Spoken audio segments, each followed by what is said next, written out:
Hello everyone, welcome to Science and Tech series with Dr. Ved Rana. Topic for today's discussion is from defense section.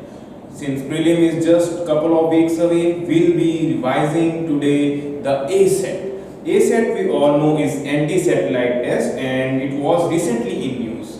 Even though the test was conducted in 2019, why it is in news now? Because September 15 is celebrated as Engineers Day to commemorate the contribution of the great Sir Moksha Gundam Vishveshwarya, the civil engineer who was a Bharat Ratna awardee. So this year a commemorative stamp was released on the occasion of Engineers Day, marking the 1 year of the ASAT test, which made India one of the few countries who have successfully demonstrated this technologically advanced capability, so raising the prestige of the nation. So it was a right moment to dedicate, or you could say, to celebrate the theme.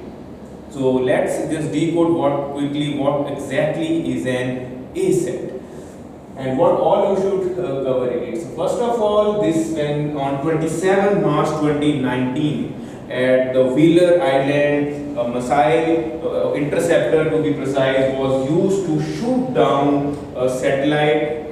It was pre-designated target. It was not that it just randomly shot something. It was a pre-designated target, and within 3 minutes it has shot down around 300 kilometers away in the low Earth orbit, a designated satellite, and that's what made this test and eye-grabbing attention.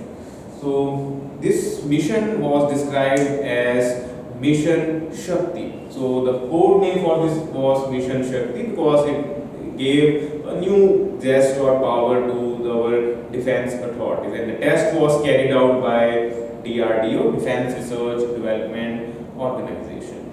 So the key theme is that you should also cover Operation Shakti, or you could say Operation Smiling Buddha, because examiner might try to confuse you Mission Shakti with Operation Shakti. Operation Shakti, if we go back in history, refers to the successful underground nuclear test at Pokhran. So that catapulted once again India into the powerhouses which have successfully demonstrated the nuclear weapon capability. And this one, because currently only 3 countries have the ASAT capabilities: USA, Russia and China, and India became the 4th country in the world to successfully demonstrate it. So this is what the significance is. The date I have already highlighted, even though exact dates are not to be mucked up for prelims, only the year would do.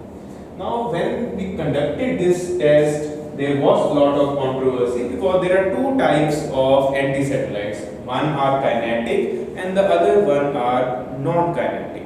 The words more or less accept that non-kinetic ASAT is the way forward in case you are in war and you want to just destroy enemy or harm the enemy assets, because in kinetic there is a physical and irreparable harm. Like the Indian interceptor test, when it hit, it just blew the satellite and contributed to the space debris.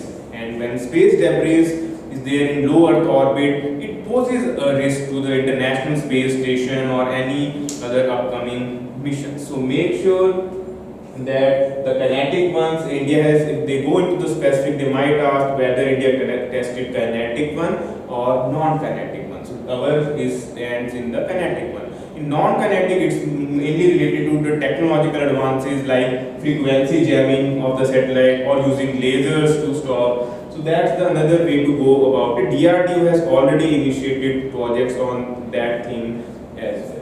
So the main controversy when we carried out was related to the space debris. There is a Kessler syndrome which you could, in case of you are intrigued by the topic, you could go through it.